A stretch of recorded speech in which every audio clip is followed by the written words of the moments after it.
Agrocampus Radio, Ciencia, Agro y Sociedad. El espacio institucional de la Facultad de Ciencias Agrarias que busca aportar a la discusión sobre territorios rurales, ruralidad y producción agraria. Conduce Vicedecanatura Académica de Facultad.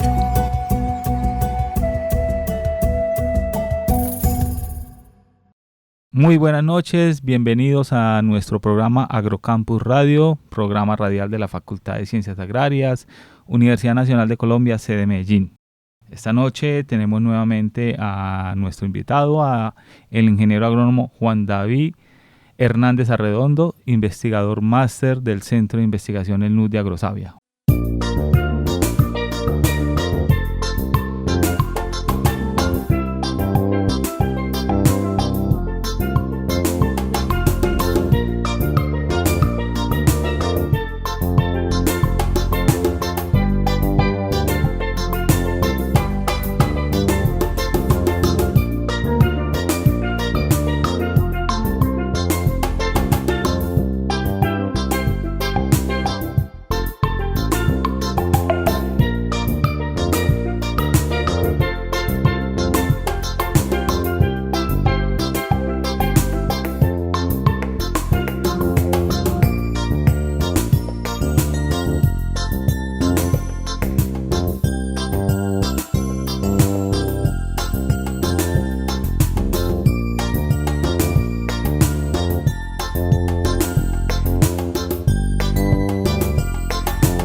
Juan David, muy buenas noches y una vez más gracias por acompañarnos de nuevo en este programa. Buenas noches, un placer de nuevo participar y contribuir con un poco de información sobre el cultivo de lima ácida Tahití en el país y específicamente en el departamento de Antioquia. Juan, la semana pasada hablamos un poco del contexto, cómo llegó la lima ácida, cómo se volvió cultivo, los problemas y limitantes que tuvo Estados Unidos, que generó que México ampliara su mercado, su producción y casi que se convirtiera en uno de los principales exportadores. Abre una ventana y una puerta de producción para Colombia para suplir también los requerimientos de países como Centroamérica y eso pues ha generado, hablamos de un boom, pero también la posibilidad de que se vuelva realmente una propuesta productiva para el desarrollo económico de las regiones.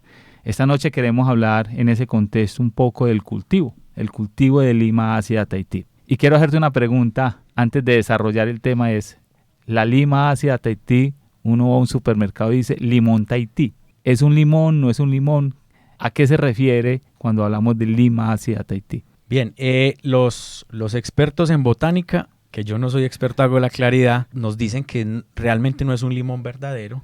Esto probablemente sea un híbrido que, entre otras, no produce semilla cuando se maneja en monocultivo. Algunos reportes que ha hecho CIRAD mencionan que cuando están cerca a otras especies de cítricos pueden producir semilla. Desconozco los mecanismos o cuál sea la forma en que lo hace la planta, pero finalmente no es un limón y la palabra correcta debemos llamarla lima. No obstante, pues en todos los mercados cuando uno se acerca le hablan de limón Tahití y se ha acuñado finalmente como un limón sobre todo en el mercado nacional. En el extranjero lo conocen como limón persa.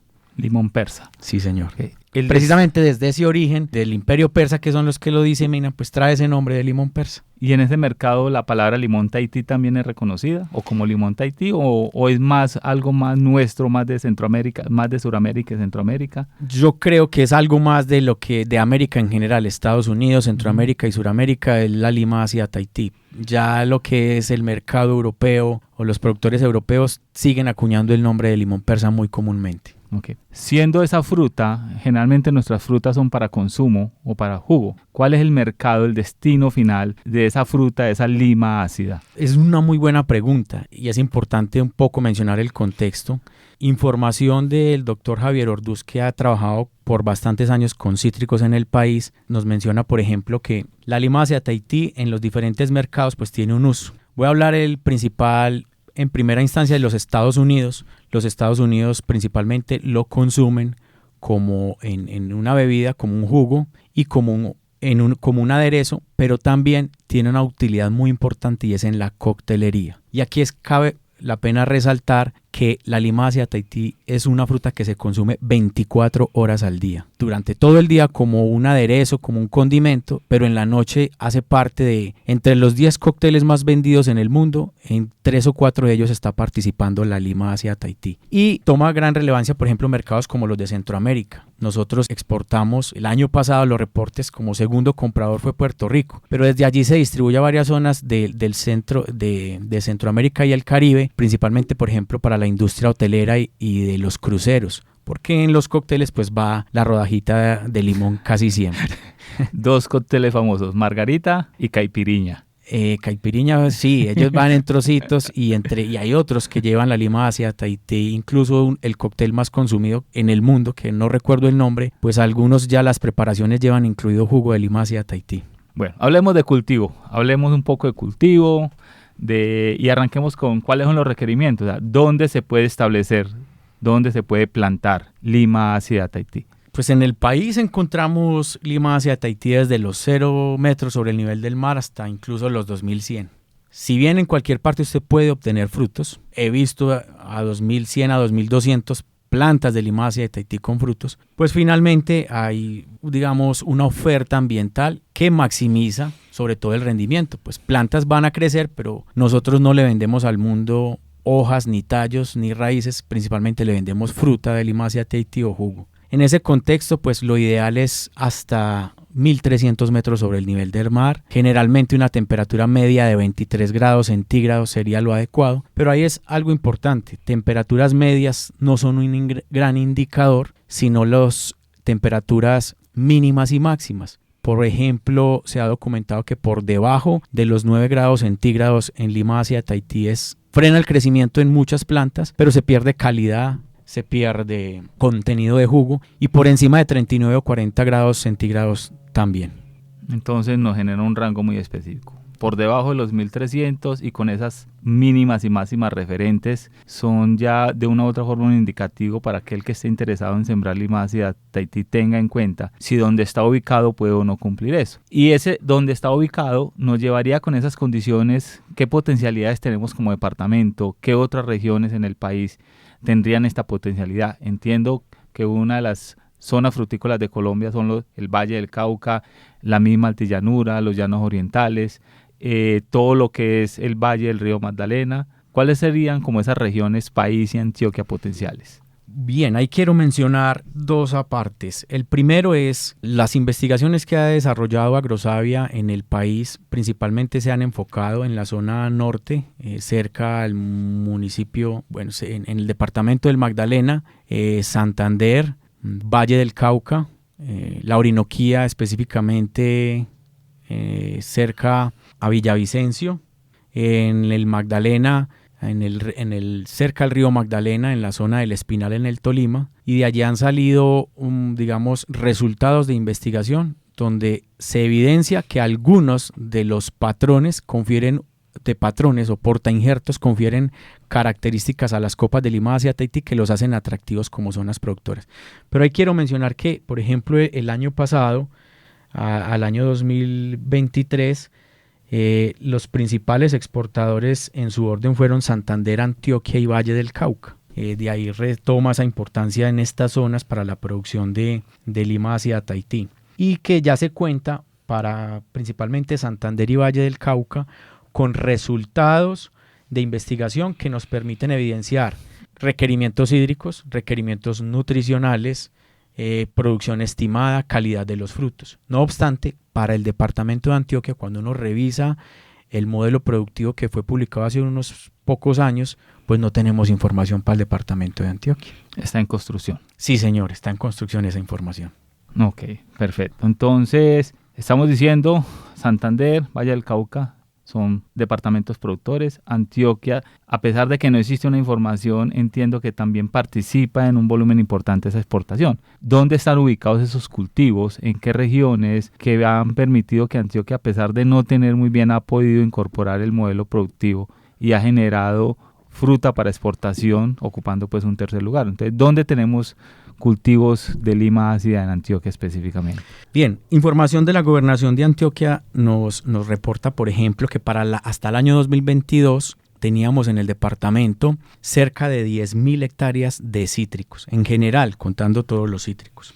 Y también es importante mencionar que Antioquia el año pasado participó con cerca de un 17% en el total de las exportaciones de esta fruta al mundo. Allí Antioquia, pues la zona o la subregión con mayor producción es el suroeste antioqueño. No obstante, pues también en unas zonas del occidente hoy comienzan a cobrar una relevancia. Encontramos cultivos de lima hacia Tahití también en el oriente antioqueño y muy recientemente comenzamos a verlos masificándose en el nordeste y Magdalena Medio de Antioquia. Incluso el nordeste ya está llegando a cerca de las 400 hectáreas sembradas con este cultivo.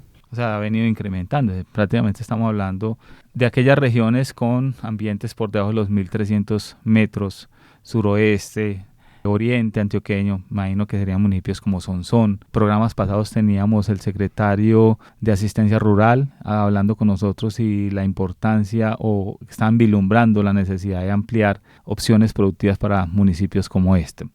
Juan, en el programa anterior y en este has repetido una palabra y es portainjertos, ¿sí?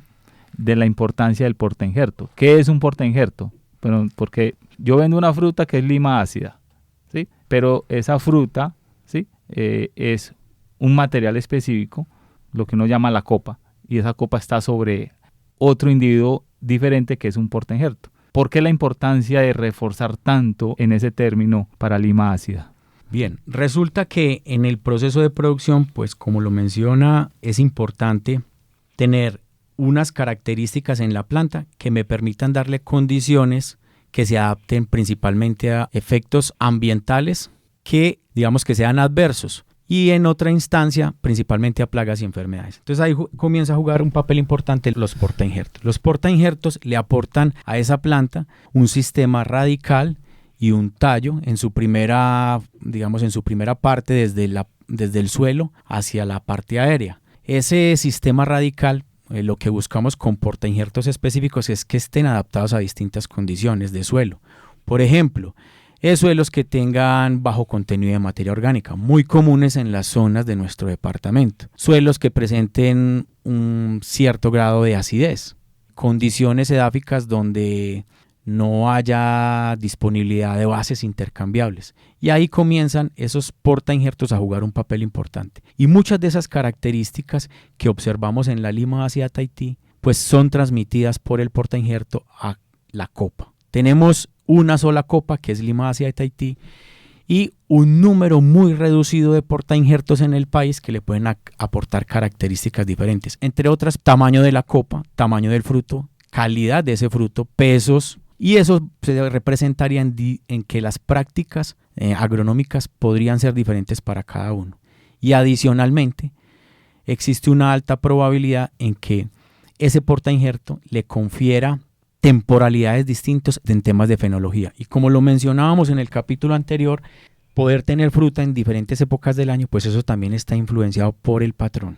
Dependiendo de qué patrones yo utilice, pues voy a tener una fruta más adelantada que la otra y eso me permitiría acceder a diferentes mercados. ¿Qué opciones de portainjertos tenemos? O sea, si bien la producción de plántulas injertas, pues que consiste en una copa, como tú dices, lima, sobre un patrón, un portainjerto, que generalmente es una responsabilidad de ese viverista, de ese productor de plántulas y la citricultura está hacia allá, en este caso también lima ácida. ¿Con qué contamos? ¿Con qué contamos en este momento? ¿Qué se viene conociendo? ¿Qué investigación se viene desarrollando? Porque si bien lo dices, lo importante es que ese portainjerto se adapte al ambiente donde está. Si es un suelo ácido o básico con mucho exceso de agua, dependiendo de la región donde estoy, tengo que conocer qué es lo que mejor se adapta a mi condición ambiental específica. ¿Qué se está haciendo en este momento? ¿Con qué contamos? Perfecto. En Agrosavia viene adelantando trabajos de investigación en diferentes portainjertos. Hubo un resultado de una investigación que duró aproximadamente unos 6-7 años y está en proceso de ampliación de registro unos materiales de portainjertos para varias zonas del país. Repito, para Antioquia no tenemos esa información. Entre ellos y de manera comercial es muy común encontrar patrones como Chrysler, Volcameriana, Cleopatra, Carrizo, CPB, Sunky por English. Gran parte de esos trabajos ya se han desarrollado, pero muchos de esos esos patrones no presentan resistencia a una enfermedad como HLV que es limitante. No obstante, pues seguimos utilizándolas y se han observado en diferentes regiones del país que le confiere características distintas para acceder a los mercados internacionales, incluso al nacional. Ese proceso es continuo y el país creo que debe profundizar más en el tema de traer portainjertos que hoy a nivel mundial se están usando y que incluso algunos países ya han identificado que presenta cierto grado de resistencia a enfermedades limitantes. Nuestra oferta es limitada en temas de patrones, pero con lo que tenemos hemos venido haciendo diferentes evaluaciones a lo largo del país con el fin de obtener los resultados de cuál es la característica que le confiere ese patrón a la limácea Tahití en cada una de las zonas donde se están evaluando.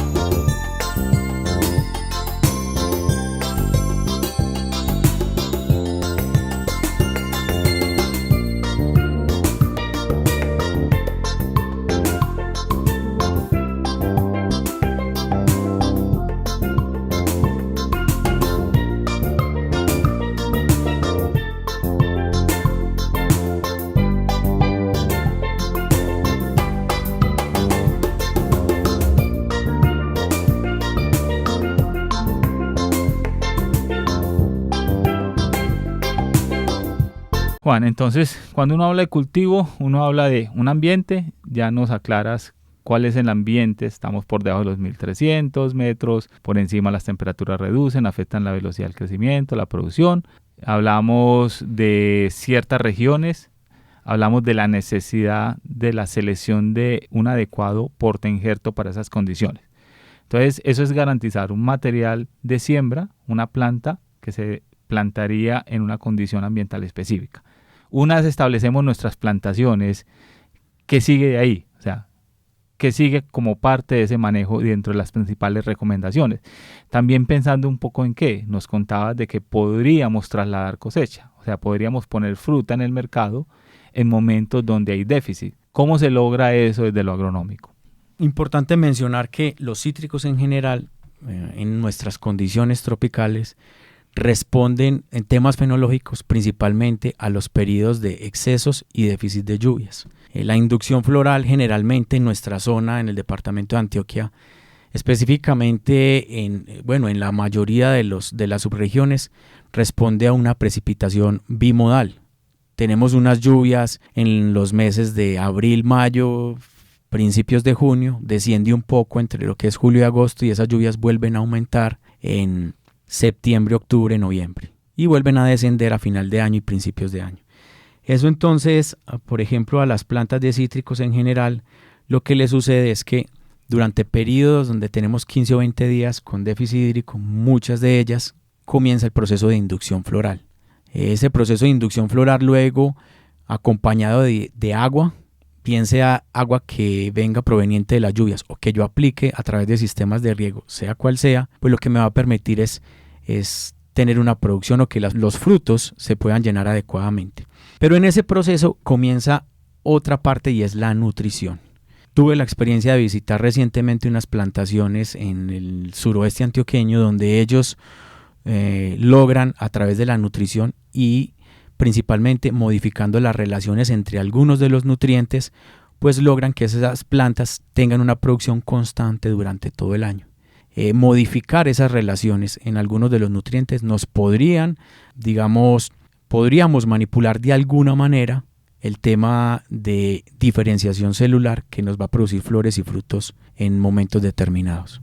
O sea, tendríamos la capacidad de... Hay un término que se emplea mucho en cultivos como el banano y es trasladar la cosecha. O sea, trasladar los eventos fenológicos desde la floración y lleno de fruto para cosechar en un momento en que nosotros querramos. Uno de esos aspectos es nutricional, el otro entiendo es disponibilidad hídrica, requerimientos hídricos, y hay un tercer aspecto que me gustaría que habláramos, Juan, y es la poda. Cómo la intervención de ese dosel puede favorecer un proceso de la fenología del árbol que pueda llevar a una floración prematura o más tardía. ¿Cómo podríamos con esa práctica también pensar en poner fruta en un momento en que en el mercado esté escasa? Sí, es una pregunta muy interesante y Primero, un poco alrededor del tema de podas, mencionar que generalmente o tradicionalmente en un cultivo, en un sistema productivo que tenga un interés económico, lo que observamos es que una poda fuerte se hace al año, luego de la cosecha principal. Generalmente eso está ocurriendo en nuestro departamento durante estos meses, durante esta época. Se viene de una cosecha, digamos, de la final de año tradicional en muchos de los cítricos y comienza un momento de poda. Esas podas finalmente lo que hacen en los árboles es generan un desbalance, principalmente hormonal, y esos desbalances, sumado a efecto climático y nutrición, pues hacen que se modifiquen en algunas ocasiones los procesos de diferenciación. Un ejemplo, una yema vegetativa, yo a través de una poda podría, en algunos casos en cítricos, modificarlo a que se diferencie en una yema que sea productiva. Eso se ha hecho en el país, se conoce información para muchos de los otros cítricos, pero en Lima, Asia, Tahití principalmente no hay reportes consistentes en cómo esa poda puede modificar las épocas de cosecha. De ser posible, yo creería que sí es posible. Faltaría ahondar en estudios de fenología y temas de podas específicos, dependiendo incluso del patrón sobre el que se encuentre injertada la Lima Asia Tahití, para llegar a conclusiones que nos permitan hacer esas modificaciones en los periodos de cosecha. Eso nos lleva a pensar que es mucha la información, que aún más que información es conocimiento que se debe generar para tener información que nos permita entender el comportamiento de la Lima Asia Tahití en un departamento como el de Antioquia, que si bien ha venido creciendo en áreas sembradas, también se hace un llamado a que ese crecimiento sea planificado y no es simplemente sembrar Lima Asia Tahití por sembrar, porque no es solo ubicar una planta, cortarle la punta, ramificarla y esperar a que produzca. Implica que tenemos que conocer cómo responde a ese ambiente, a esos microclimas específicos de sus regiones, a esas condiciones de temperatura, de precipitación, de variación, de luminosidad, de radiación, porque estamos hablando de unas zonas con una alta cobertura nubosa, que hacen que ese vegetal, esa Lima Asia Tahití, sobre un patrón específico, se desarrolle de la forma más adecuada. Porque lo que estamos buscando aquí es generar rendimiento, y un rendimiento económico implica costos adecuados, pero también ingresos altos que nos permita generar rentabilidad. Juan, pensando un poco como en recomendaciones generales para el cultivo de Lima Asia Tahití, ¿cómo podríamos resumirlas para que nuestros oyentes tengan esos tips claros a la hora de pensar que la Lima Asia Tahití pueda ser un componente productivo para un inversionista, un productor, una entidad del gobierno que apoya, etc.? Le agradezco por la pregunta y aquí quiero recalcar varias cosas. Una, en principio, es, y espero entiendan mi comentario, que es, esto no es un cultivo para todo el mundo. Y aquí hay que ser muy juiciosos y muy rigurosos en lo que se puede recomendar. Es un cultivo que requiere una alta inversión, eso hay que mencionarlo, que incluso se requiere, yo diría, entre unas mínimo 5 o 10 hectáreas para poder ser verdaderamente rentables y aguantar esos embates en el mercado cuando los precios bajan ostensiblemente. Tener mucho cuidado, sobre todo con el material de siembra y dónde lo compramos.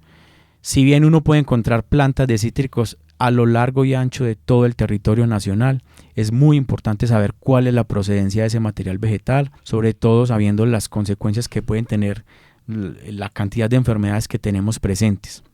El fenómeno del niño que acaba de suceder nos deja dos cosas claras. Uno, es importante contar, yo recomendaría tener un sistema de riego, sea cual sea el mínimo posible, tener un sistema de riego. Estos resultados que tuvimos durante el último año, pues podemos documentar o podríamos decir que es necesario contar con agua para abastecernos en esos momentos que escasee este recurso. Seguido también la importancia del acompañamiento de las entidades. Es un cultivo que finalmente, por su gran inversión y con el mercado que finalmente tenemos que apuntarle al tema de la exportación, si queremos ser verdaderamente rentables, pues requiere de un acompañamiento de la institucionalidad bastante importante. Y ahí es otra cosa para mencionar, sobre todo en el tema de no caer en algunos errores que estamos cometiendo, como por ejemplo algunas empresas que indelicadamente vienen colectando fruta a lo largo del territorio nacional y la hacen pasar como de una finca certificada para lograr vender a precios diferentes. Entonces, es concientizarnos de en qué nos estamos enfrentando, de la inversión que tenemos que realizar y cuáles podrían ser las posibles problemáticas a futuro. Ok, entonces, puntos es material de siembra, la importancia de conseguirlo, comprarlo en lugares que estén registrados ante el ICA.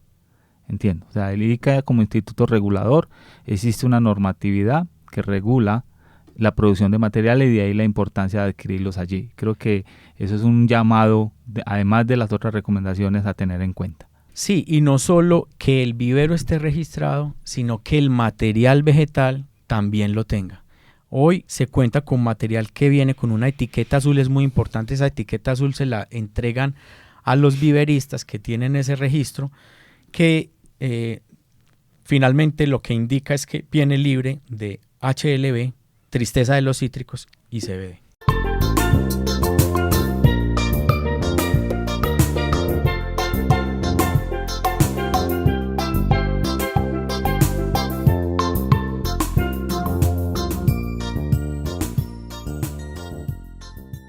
Bueno, estimados oyentes, creo que esta noche fue muy productiva. Logramos recibir de Juan David Hernández, investigador de Agrosabias y del NUS, una información muy importante a tener en cuenta para el establecimiento del cultivo de lima hacia Tahití. Igualmente, la recomendación es asesorarse en el momento de tomar la decisión de emprender un proyecto productivo con esta especie. Queremos agradecerle a Juan David por su tiempo, por su espacio y poder acompañarnos esta noche. Juan, muchísimas gracias y esperemos otra oportunidad por estar hablando quizás un poco más profundamente de esos portainjertos. Creo que ahí hay un tema sobre el cual hay que desarrollar, generar mucho conocimiento porque ese es casi que el soporte de un buen establecimiento de un cultivo. Juan, muchísimas gracias y muy buenas noches. Muchas gracias por la invitación y hasta una próxima. Bueno, estimados oyentes, feliz noche y hasta un nuevo programa. Un abrazo.